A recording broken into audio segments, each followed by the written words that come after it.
da história. Ele vai e a presidente liga, o presidente da Indonésia não atende, ela insiste, até que enfim consegue falar, e ele é curto e grosso e diz que lá a lei é assim, que ele vai cumprir a lei. Ok, mas a nossa presidente encontrou um tempo, ou mais do que um tempo, vários tempos, para ligar para pedir a vida do traficante. Seria o caso da nossa presidente Dilma, que é mãe e avó. Também ela não precisa ligar para o Barack Obama, mas ela podia pelo menos pegar o telefone para o Ministério das Relações Exteriores e pedir para que o Brasil entre na luta de uma criança, que nós entramos por uma razão, porque existiam os documentos oficiais que levavam a esse raciocínio. Aqui no Brasil, a avó da criança fez campanha. Aqui no Brasil, a avó da criança tem lutado, já bateu, né? Fez campanha, inclusive, para arrecadar dinheiro para contratar um advogado nos Estados Unidos. Eu vou te contar, esses consulados, né, embaixadas do Brasil, pelo mundo afora, é uma mordomia só.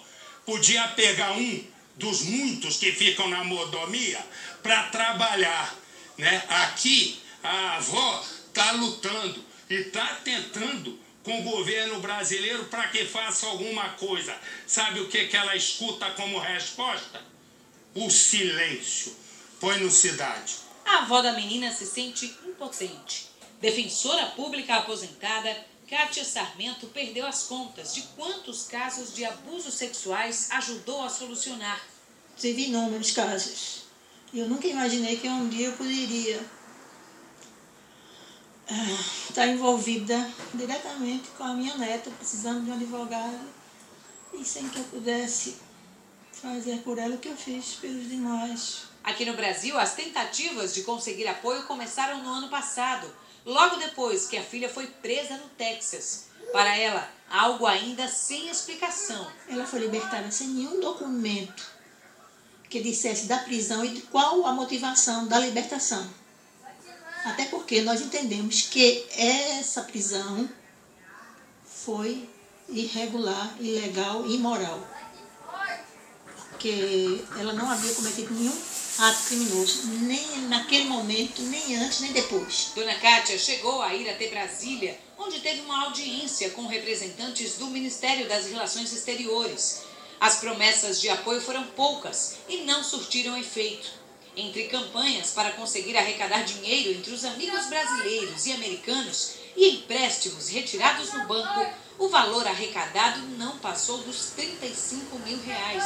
Em dólares, pouco mais de 12 mil, o que não foi suficiente para pagar um advogado que pudesse acompanhar o caso do início ao fim. A pessoa que mais precisa de ajuda é uma pequena, grande menina, há mais de um ano fora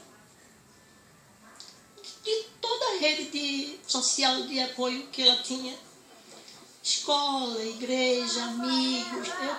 Eu exijo, enquanto pessoa de direitos e deveres, que se faça alguma coisa em favor de uma pequena, grande cidadã também brasileira. Porque as autoridades de lá também estão dando apoio ao sex offender, em que ordenamento de qualquer país do mundo existe a possibilidade de um sex offender ter a guarda de uma criança, a qual já foi alvo de abuso do próprio autor.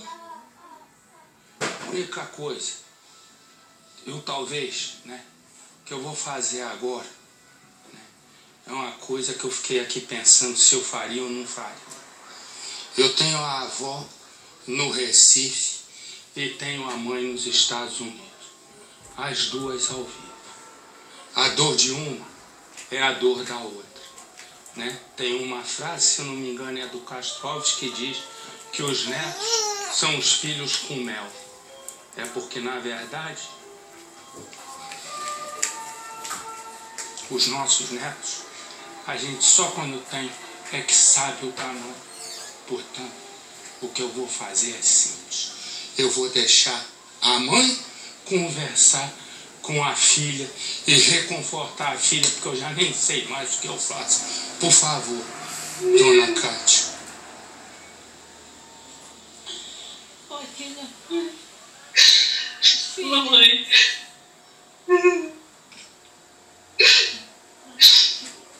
O que posso fazer com você? O que mais posso fazer por ele? Diga o que eu faço. Vamos juntas fazer um pedido em nome dele. Pedir, implorar ao governo que, por favor, nos ajude. Que use a força possível para salvar ele dessa situação.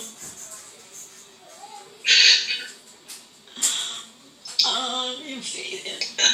São muitos anos de situação luta. da Eu Amy. sofrendo aqui, a senhora sofrendo aí, mas Tem apenas 7 anos. quem está sendo mais Mas que ela forte seja. em toda essa situação é uma menina de 7 anos de idade que está sofrendo. E que eu ainda, além de eu ter que dormir e acordar todos os dias com essa realidade, eu sou testemunha aos sábados de ver o quanto minha filha está sofrendo. Os maus tratos que ela está sofrendo. A modificação dos costumes da alimentação. E que ela não pode falar, ela é tão inteligente, surpreendentemente inteligente, não é qualquer minha filha. Mas ela entende a situação, ela entende que está sendo monitorada, que estão escutando, e ela sabe que se ela falar, ela vai estar em risco. Ela não pode falar tudo o que está acontecendo com ela. Ela sabe disso. Eu não tenho